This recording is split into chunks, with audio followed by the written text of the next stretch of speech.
Hello and welcome to the demonstrational video on the brand new Burstner Nexxo van T700. So we'll run around the outside and then we'll move on to the inside, showing you the controls as we go. Okay, so first things first, we start with the cab. So the bonnet release catch on these. Bonnet release catch is this lever just here. So if you pull that, that releases the bonnet. While we're here, we have an indication here to show the tyre pressures. You're actually better to refer to the actual tyres themselves. On this model, it's actually fitted with specialist camping tyres, so the pressures are actually displayed on the tyres themselves. This customer has asked us to put in a cable, so this is the mains cable that goes in, also a converter for domestic use, so that will plug into your home socket, either into a garage or whatever it is, and then that will allow you to charge it at home. And then this is just the box for the tracker, so the information is just there for that. Just while we're in the cab here, the reversing monitor is just there. This being the automatic model, we can see the steering. Next to the steering wheel, we've got the automatic selection there. For swiveling the seats, this has got two captain's chairs, so to swivel those around, it's that lever just there. Okay, so you pull that towards the centre, and then exactly the same on this one here. So to release the seats, that's the lever to pull. They will lock in position when they're in the forward facing state like this, but they won't lock when they're turned around. The seats here have got adjustable armrests, and to adjust the position you screw this dial here on the underside of those arms, so that'll allow you to adjust the height of the armrest. The seats have got like a rocker control on them, so these levers here, there's two of them. Imagine it sort of, it probably move now quite fast if I move these, but let's have a go. Okay, so that will allow you to rock the seat, heighten it or position it so that it's more leaning frontwards or backwards. So this model doesn't have blinds, but it's got the curtains that pull round from either side here. So moving on to underneath the bonnet. Okay, so with the bonnet catch up, we've got washer fluid, that's where you fill up the washer fluid, coolant, brake fluid, engine oil fill, dipstick. So there doesn't actually look to be a dipstick on this model, some don't, so it'll come up on the dash to tell you if your oil is low. On this model, if you ever needed to jump start it, the positive terminal needs to go onto a little tab there. So it's that metal tab there, the positive or red terminal goes onto that one, and then your earth goes onto this here. So black cable onto that one, positive red cable onto that one. That's if you ever need to jump start this vehicle or jump start another vehicle from this one. We've got a chassis plate there, and that pretty much covers everything that you would need to know about underneath the bonnet. Okay, so I'm going to work my way around the motorhome anti-clockwise basically. You've got your fuel here, which is next to the passenger's door. So you've got the AdBlue additive which goes into there. You just unscrew that off and pump it in. You know, fuel stations have got that now. And then you've got your diesel fuel here. You will need the key for that. So it's on the passenger side, and that's where your fuel is filled. The one next to that, the inlet next to that is your mains electric, so that's where the mains cable will go into there. The end that goes into this has got like a little lid that flips up, and the lid sits into there like so. So yeah, that's where your mains supply comes into the motorhome. This here is a vent for the boiler, so if the boiler is firing particularly on gas, you will get, as you would on a domestic boiler, you'll get heat plumes coming up from here, and also steam as well. Just make sure that that's kept clear and free of debris, and that will allow the boiler to work efficiently and correctly. Next to that, we've got the toilet cassette. So this is a lockable container, like so. You just open that cassette up, like so. You open the access to that cassette up like that. Lift up this orange handle like so, and then in theory this would be full of toilet waste.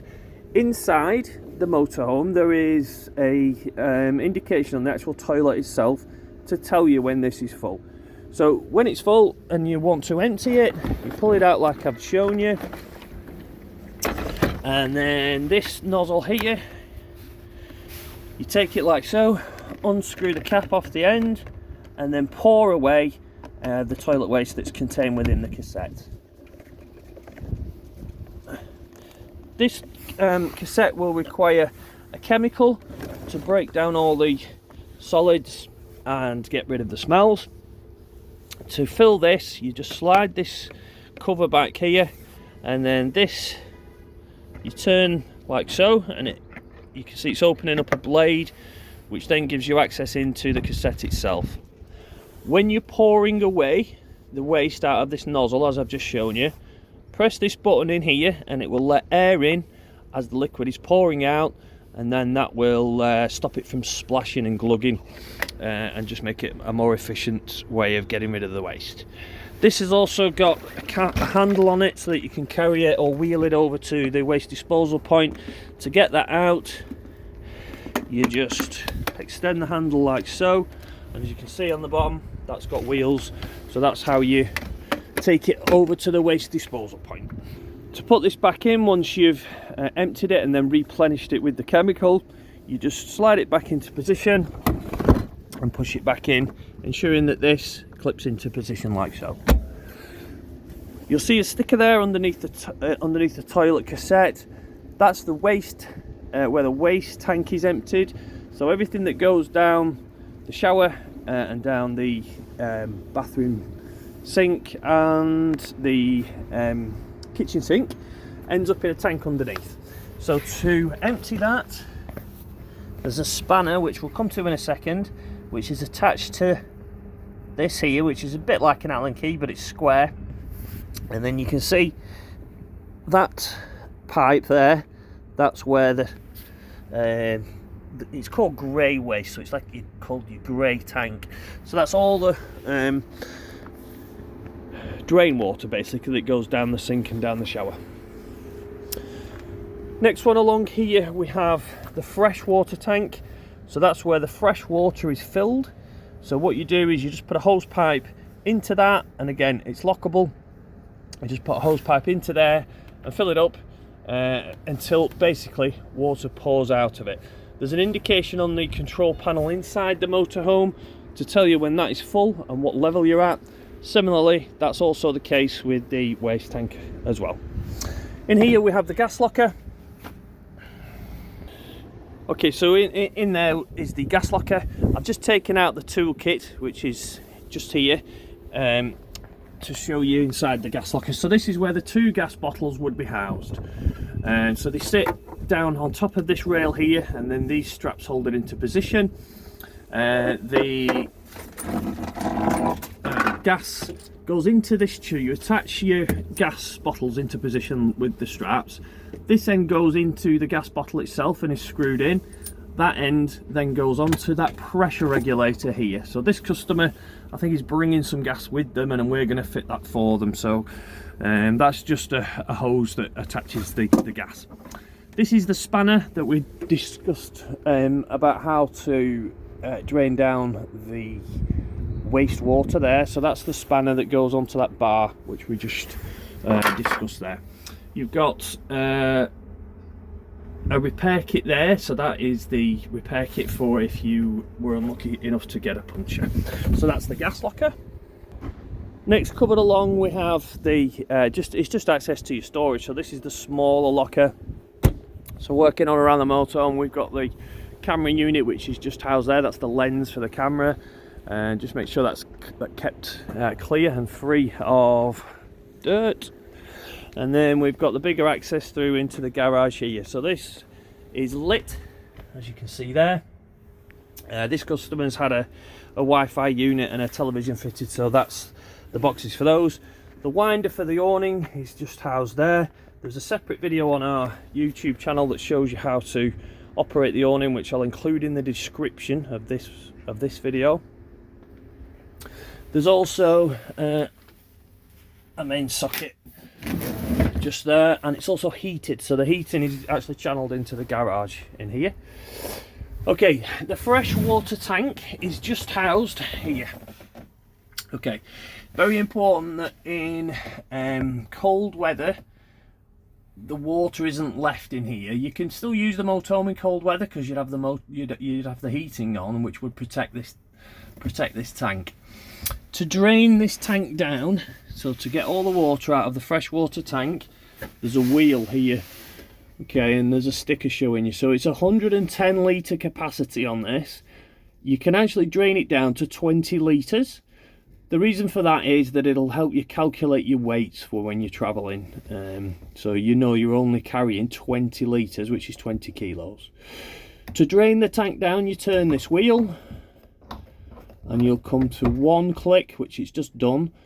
That is your 20 litre level. If you push it past that then, and go to a second click, okay, which is just done, that will completely drain the tank down. To close this valve back up, you just turn it fully clockwise so it's finger tight, and then you know that the water tank will retain its water. That's just access into the tank should you need to clean it. And when you drain the tank down, then it comes out of the bottom of the motorhome, just there.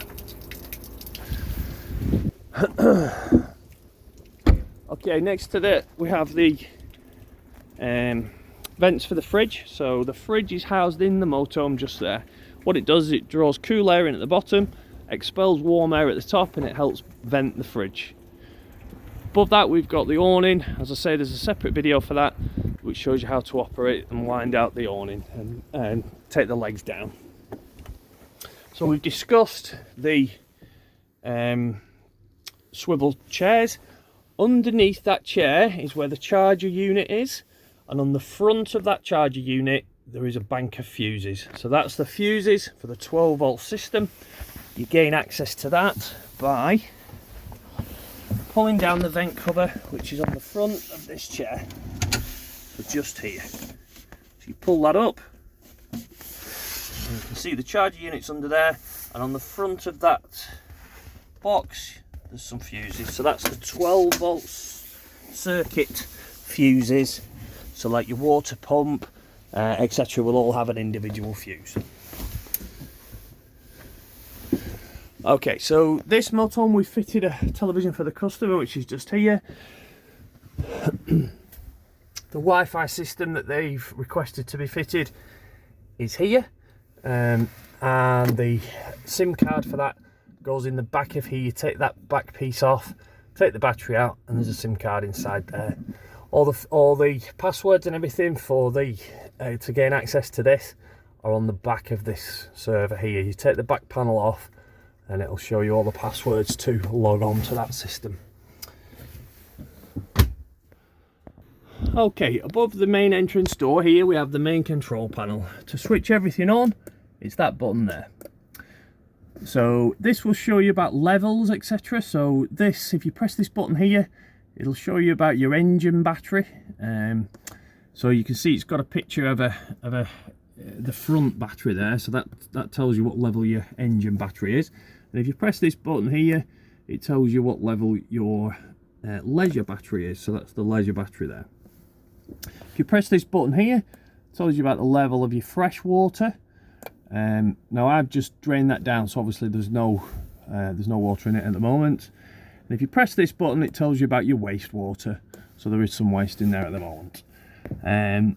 To switch on the water pump, it's that button there. So what you do when you fill up your tank at the back, which I showed you in the garage, fill that up, switch your water pump on via this button here, and it'll illuminate to show you that it's on. Then what you need to do is open up the tap as you see it here, and wait until you get a pure flow of water coming out of your tap. You need to do that on hot and cold what that does is it pushes out the air out of the pipes, pumps it through, fills up the boiler, and then eventually it'll come out of your tap. You do need to wait until you get a pure flow of water coming out of there, otherwise you're basically switching your boiler on and heating thin air, which is could damage the boiler. It's very important that you purge the water through first. Okay, so back to the main control panel here. We've got the heating controls. To switch this on, you press the wheel in the center like so, and then if you can see there, it's showing a picture of a temperature dial on the motorhome. So press that, and then you can adjust the temperature to your desired level. Once you've selected your temperature, so let's say it was 22 degrees, press the button like so, and that will then operate and heat the motorhome to 22 degrees. I'm going to turn that off, and then the next one along here is water. So this will allow you to select the temperature that you want the water at, so hot water. At the moment it's off. If I turn this wheel around, it's taking me to eco, which is 40 degrees. The next one is hot, which I think is 60 degrees. The next one is boost. What boost does is it takes all the power from the heating of the motorhome and allocates it to heating of the water. If it was me, I'd probably just leave this on hot and then mix it with the cold water, so you've got a lot of warm water.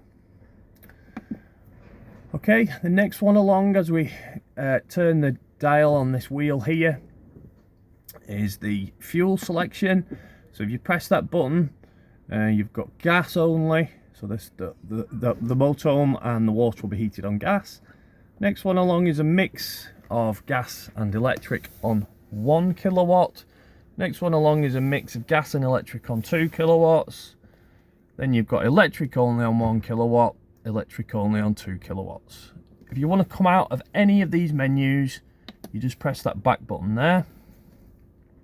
Next one along will allow you to just vent the motorhome. So if you just want fresh air, basically venting around the motorhome without it being heated, then you can select that.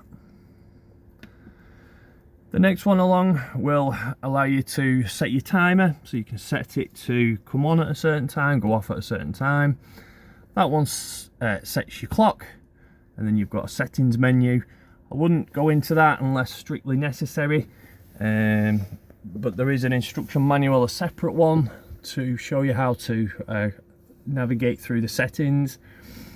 It is important that you switch this heating off before you disconnect from electric or gas, otherwise it'll go to a fault code, and then you've got to sort of go through the settings to delete that fault code. So switch the heating off before you disconnect from any power source. Okay, so moving along, we've got the kitchen, and then next to that, so the hob, straightforward. I mean, there's nothing to say about that really. It's automatic ignition, and then you select your which ring you want to use, and then underneath that there is an oven. Just one noteworthy thing in here, there are some taps there. They are gas taps. You shouldn't need to do anything with those. That is if you need to isolate one of the gas appliances, which you should never really need to do, but that's what they are. Okay, so next to the kitchen then we've got the fridge. To switch this on, it's a long press on the on button. This will allow you to select which power source you want to run the fridge on. Okay, so that one is 12 volt. It will only work when the engine is running, so that's like transit cooling. Not very efficient on that mode. You do need to get it cold first on electric or gas, and then it will maintain the temperature while you're traveling. Gas, the fridge will run perfectly efficiently on gas, and obviously it'll do so while not plugged into mains electric, and you can sort of be off grid, as we like to call it. So that's gas. You want to select any of the modes here, you press this mode button, and that will allow you to scroll through.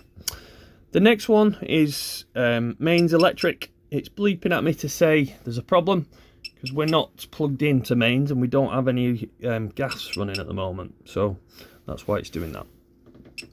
You can select auto. So what that does is it automatically selects the most relevant power source. It'll look for gas first. If it can't, sorry, it'll look for electric first. If it can't find that, it'll go to gas. If it doesn't ignite on gas, then it'll try and find the 12 volt. So in theory, if you leave it on auto, the fridge does the work for you. You don't have to worry about moving off or deselecting one of the power sources that is no longer relevant. You've also got a temperature button. The reason for that is you don't want the fridge to work too hard in really cold conditions. So when it's really cold, this will light up if you put it on the maximum mode. But you know, equally when it's really hot, you probably want it to work a bit harder. So that's your temperature selection there. To switch it off, you just a long press again on there, so it's touch sensitive. This is an island bed model, absolutely lovely layout. There is a little cushion that fits into the rear section just there. The heating has got, some of these have got heating butterfly valves on, so you can open and close the vents. So that's what they are, just there. Okay, so we're on to the shower and toilet facilities. Okay, so this has got a sliding wall. When you're using the shower, this little lever here, if you press that in and then take that over, it protects the toilet. So if you're using the shower, it means that you're not having to sort of clean and dry the toilet off as much. So that's how that works. And then obviously it reveals your shower head just in there. The toilet, when it's full, as I said, there's an indication to tell you so, and it's that little, there's a light that comes on just there. The flush button for the toilet is the blue button just there. So to use the toilet, lift up the lid, slide the valve open, use the toilet, flush it with the blue button, and then make sure that you close the valve back up. Particularly when you're travelling, you don't want that to be open because you'll have toilet waste sloshing around potentially and spilling into the shower tray. Okay, so the final thing I need to mention is the boiler. The boiler is housed in this area here, and there's a drain to drain the boiler down. Obviously the boiler is a vessel of water. In freezing conditions, if water's left in that boiler to freeze, it could expand and crack the tank. So for drain down purposes, and whenever you're not using the motorhome, you must drain the boiler down, drain the fresh water tank down, which I showed you, and particularly in winter, leave the tap open, leave all the taps open, because it lets air in as the liquid is escaping out the taps. So I'll just find the drain for the boiler and show you that. Okay, so what I've done there is take all the cushions off the forward facing dinette seat to reveal the boiler, which is just there. The drain valve that I'm referring to for the boiler is this black box here. So the diamond tap on the top of that now is in the closed position. That will retain all the water within the boiler. If I do this, it drains all the water out of the boiler. So that's how it must look in winter or storage. There's also a blue button on the front of it, which you could probably just make out there. That needs to be pushed in also. So to close it, you do that, push the button in on the front. It's thermostatic, so it will automatically drain all the water out of the boiler if it doesn't sense that the boiler is switched on. So it's a safety valve basically. It will also do the same thing if it senses that the battery has become low. So to close it back off, if it automatically drops all the water out of the boiler due to temperature or low battery, then you're turning this diamond shaped thing here, pressing the button on the front. This little valve here is to drain the excess water out of the pipework.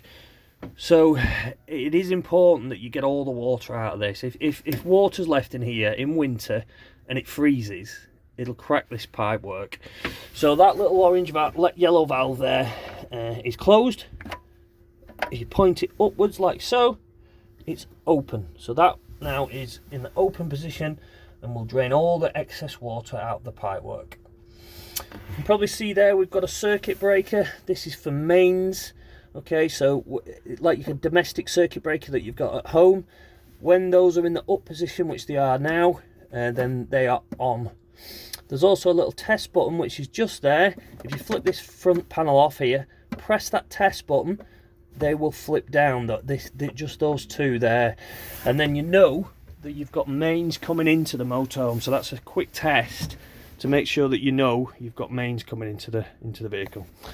This is the water boiler here, so that's where the water boiler is housed. Okay, so that concludes the instructional video. I'm happy to answer any questions that may arise from the video, either before you collect or indeed on collection, and we look forward to seeing you on the happy day that you collect your new motorhome.